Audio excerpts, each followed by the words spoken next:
Hey guys, I hope all is well. Welcome back to the Truth Talk podcast. I'm here again with D. Hi everybody, I hope you guys are having a great day. The first thing I want to talk about today was actually the Fresh and Fit podcast. I'm not sure if you guys are all aware of the Fresh and Fit podcast, but let me give you a quick rundown on what they are. They're like these new alpha male type shows. It's a YouTube show with two guys. They give like game on how to get women and how to be an alpha male, as they call it, and be a high value man. Stuff like that. They invite guests over, which are usually women. They'll have like 6-7 women on their show, and they usually just humiliate them while they're there. It's really what they invite them over for. And the girls get clout in exchange. It's really like that's the way it works. I wanted to talk about their podcast because, in my opinion, I feel like their entire show does more bad than good.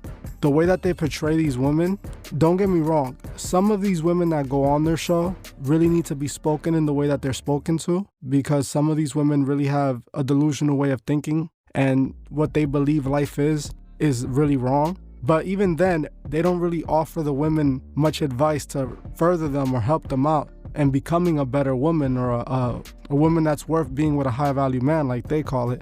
For example, they'll invite 8 girls and they'll all portray them and talk to them like they're all OnlyFans girls and they're all Instagram models, the ones that live that, influencer lifestyle. But then they fail to show people that majority of women aren't really like that. Yes, there's a lot of girls nowadays in our current time that do live that, that lifestyle. But then there's a lot of other women, like my wife, who have one relationship and aren't on OnlyFans and are raising a child and are, getting through life like a regular lifestyle. But they don't portray those women on there. They don't ever show those women on there. They usually just show women that live off of OnlyFans or are obsessed with their Instagram and want this type of fast lifestyle and want a man that has a lot of money and a lot of popularity. So they tend to show this is how women are, this is how you need to talk to women, this is how you need to treat women, while they're only talking about a set of women. And in my opinion, it creates like an illusion that this is how all women act. And it also confuses young men who watch them to thinking, oh, this is how I have to talk to a woman, or this is all a woman wants from me, or, all women act this certain ways, or all women only want this. And that creates a big problem because in reality, that's not how life works. Not all girls are the same. It just doesn't work that way. D, I requested that you looked into this show because I did tell you we were going to talk about it. What are your thoughts on this show? To me, these group of guys are really disrespectful. The way that they come at these women that they bring onto their podcast, they're bringing, you're right, only a certain type of women on there. But I don't agree with you thinking that those women should be talked to the way that those men are talking to them. Because the way that those men are talking to them, you can tell within themselves that they have really low self-esteem. These women need someone like you to pull them aside and explain to them what they're doing morally wrong, instead of these men who are just literally attacking them because they feel bad that they were probably rejected by these women at one point in their life. I see your point regarding that they shouldn't be spoken to in that way. But the thing is, let's be fair. It is a podcast show. It is entertainment. They have to entertain their guests, and everything that's usually on TV is dramatized, is made, over the top. But I agree to a certain point that these women don't need someone to bully them, in the sense that that's what it looks like they do on their podcast. It's like they bully these women and use them as content. But in reality, there's some women that do go on there and they think that they're better than everybody else, and they believe that they're worth more than everybody else just because, they go on OnlyFans, they sell themselves and make a couple dollars.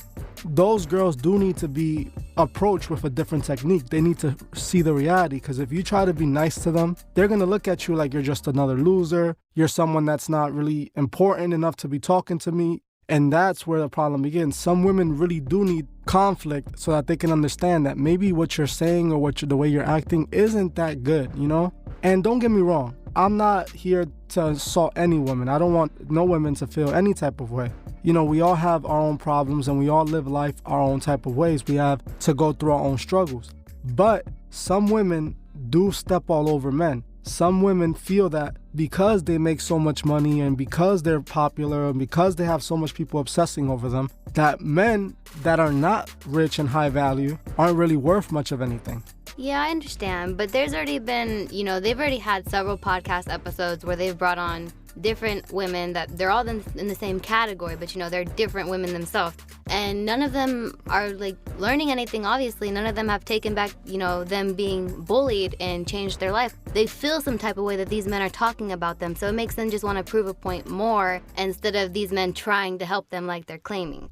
I don't think they go on there for the men's help. Like I said at the beginning, I feel like it's an exchange. They go on there because they know that it's going to get them some attention, some clout, and they promote their OnlyFans and they promote their socials and stuff to get more attention, to make themselves more money. Don't get me wrong, I do believe the two Fresh and Fit guys are kind of losers. Like the way they act, you can see that it seems that they didn't get much female attention growing up, and now they're taking advantage of their situation. And I've even looked into one of the hosts is even, I believe, either an ex-FBI agent or an ex-CIA agent. So you could tell that he was more the book smart, the school kid, that probably got bullied growing up and probably didn't get much female attention. And now the tables are turned. Now he has the attention. Now he has a podcast that's successful. And it's like he's taking it out on all the women. But don't get me wrong. Like I said, some of these women, they have this mentality that they do need a rude awakening. They need to see the truth. You could be making a lot of money today on OnlyFans, but that's not guaranteed. Next month, the guys that were paying your bills could not be interested in you no more. That's how you need to see it. And also, I don't like the world that we're living in where this is considered something to be proud of.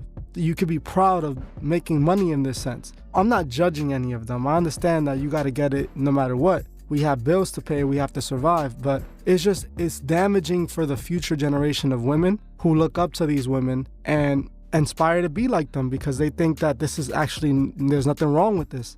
And we can't deny that OnlyFans has made it a lot different than the other nightlife used to be with the gentleman clubs and stuff like that. It's made it a safer environment and it's changed a lot of things of it. But it also is making it, it's like glorifying it and making it more acceptable for more type of women to get involved in things like that are, believe it or not, going to affect their lives forever. Now, these two men, they aren't doing anything to prevent that. It's not like they're telling these women not to do that. They're just telling them, oh, you're just stupid and you're not worth this and blah, blah, blah. So it's not really like, no one's really gaining out of nothing but the money that they're making off the attention and the views. The people that come watch this really believe that these are alpha males. They really believe that, oh, if I could be more like him, I'll get more women. I'll get more attention. I'll be more important. And it's not. If you want to be you gotta better yourself and you'll find the person that's better for you. You have to be the best version of yourself. These men aren't preaching how to be the best version of yourself. They're basically insulting all the guests that they invite over and using them for attention, for content. Well, let's move on. Let's talk about the next thing, which I wanted to talk about why I don't trust J.cole. I just released a video, The Dark Truth About J.cole, and I've already seen a few people say that I'm reaching or that they don't see my point or that J.cole is a positive artist, that he didn't sell out. Look, again, I want people to remember this. I don't write any of these artists' lyrics. I do not write their lyrics. I do not make their music videos. This is their decision. J.cole chose to tell us he sold his soul in his music. And I see a couple of people saying, oh, when rappers talk about selling their souls, they don't mean they sold their souls to the devil. You have to understand that that's exactly what they mean.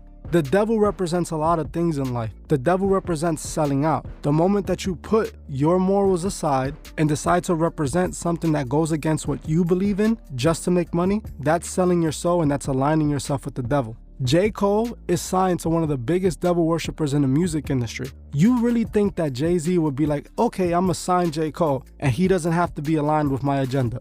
I just want you guys to think, just because you feel a certain way about an artist, you can't block out the facts. The facts are the facts. J.cole admitted to selling his soul. J.cole pleaded for his soul back in his own song. I didn't write that song for him. And if you guys want to act like rappers, don't live their raps or anything, but then you guys are glamorizing rappers that live their raps, none of it seems to make sense. It has to be a balance. And then when a rapper really talks about something that he's really going through, you're saying it's just music. J.cole wanted people to know he sold his soul. J.cole looks miserable. You can see it in his face. What millionaires that made their money legitimately, that doesn't have to worry about it morally, acts that way? J.cole knows that he sold his people out. He sold his soul to get where he is. That's just the truth. He would not be signed to Jay-Z. He would not be the biggest rap star in the world. He wouldn't be one of the biggest rap stars in the world. It just wouldn't happen. You have to understand that The Freemasons believe in something called duality. They like to provide the enemy and they like to provide the hero. And J.Cole, that's their hero. There's nothing more to it. You need to see it how it is. He wouldn't be that big in their system if he wasn't a part of their system. J.Cole knows this. All he has is his music. That's why you don't see J.Cole with the big chains, because he knows he's sold out for this opportunity and he's gonna make sure that he gets what it's worth. He has dedicated himself to the music, but that doesn't mean that he isn't part of the system or part of the agenda.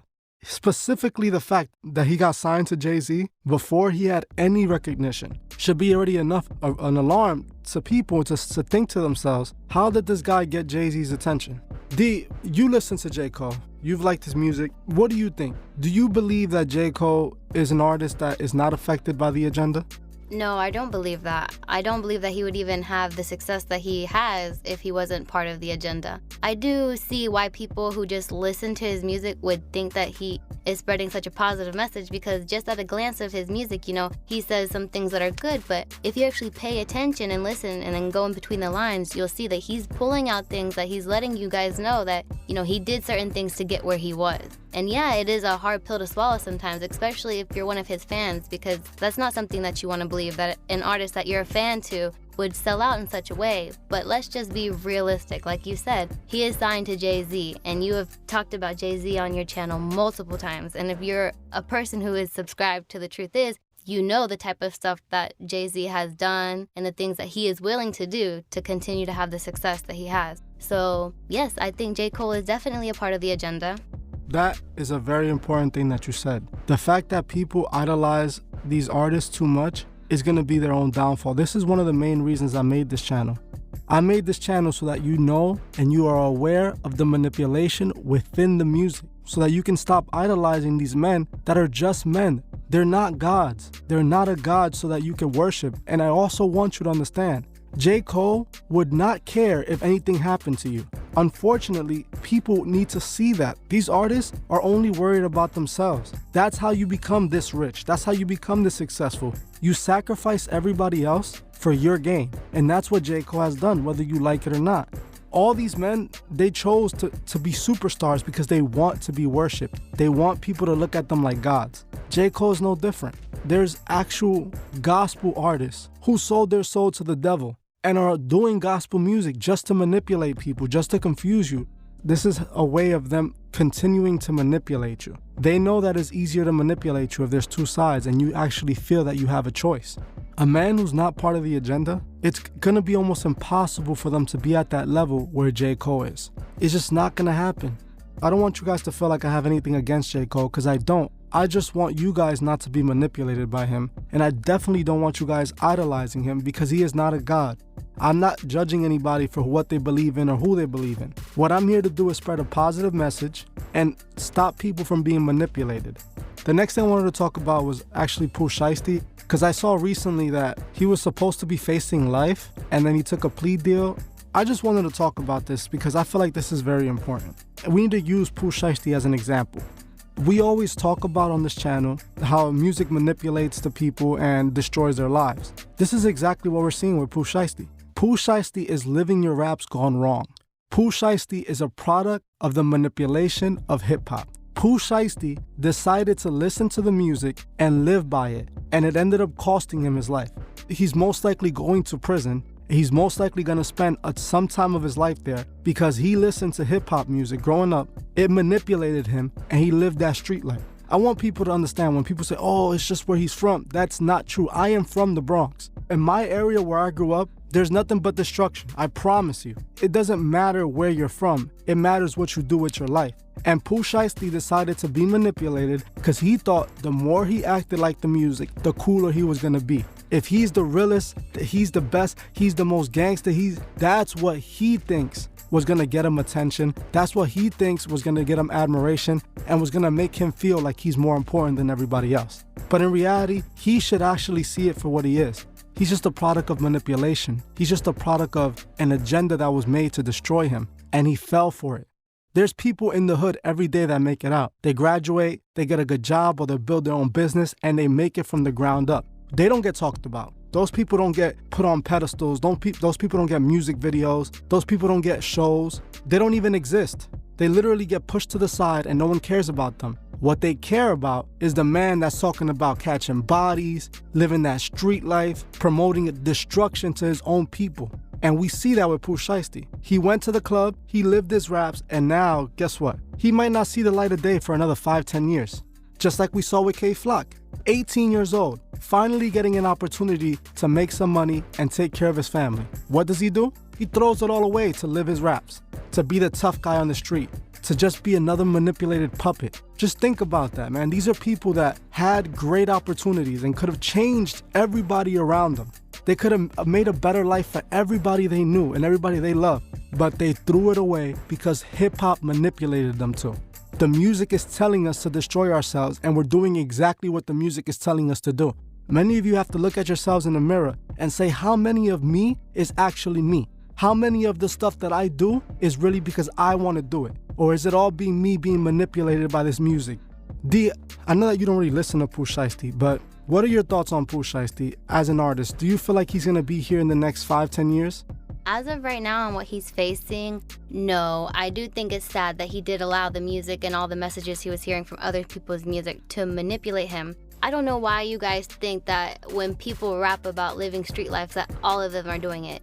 Pooh Shiesty and K Flock, they listened to other rappers, other gangster rappers who, talked about street life and doing certain things, and in their minds, they thought that those rappers were actually doing those things. But let's be a little honest. The ones, because obviously there has been a few that have gotten in trouble for doing things that they weren't supposed to be doing. They lived it, but the majority of these rappers aren't doing it. They're just saying this to bring down the community, to make people fall in line and want to do those things. And that's just so they can end up in prison. And I think that's because, like the record labels and the people in the prison system, they're connected. So if they continue to spread these messages that bring people to fall down and end up getting locked up, they're just still making money. So at this point, the record labels don't even care what messages these people are spreading. If these people choose to, fall in line and do what they're being told, that's really all up to the listener and how you portray the music. And it baffles me that you guys think that they're out there living that stuff, that all of the bad things that they say they're doing. But when we try to tell you, hey, they said they sold their soul, that's not true. You guys like to block that out, but you guys love to glorify all the street stuff that they do. To me, it's just sad that there's going to be probably millions, if not even more, kids that listen to these artists like K Flock and Pooh Shiesty, throw their lives away, fall in that manipulation, all because they think that they're doing what's right. They're being that real guy, they're being that street guy, they're living that lifestyle. And I'm telling you, from someone who lived in the Bronx my entire life, and I just moved recently about 2 years ago, everybody in the Bronx is manipulated. That's the reality of the world that we live in. It's a very sad truth. Now let's move on. The next thing I want to talk about was the Island Boys. A while ago, I had a few of you guys send me a video where one of the Island Boys was claiming he sold his soul to the devil. I didn't really want to cover this because they're a joke. No offense to anybody that likes their music, if anybody even does, but they're a joke. Yes, they sold their soul, but they didn't even have to sell their soul to the devil. They sold their soul the moment that they were willing to do anything for clout. The moment that he covered his whole face in tattoos and covered every part of his body just to get attention and started saying whatever comes out of his mouth just to get attention. That's selling out. Just like Tekashi 6ix9ine. We saw Tekashi 6ix9ine go up and then come right back down because he sold out.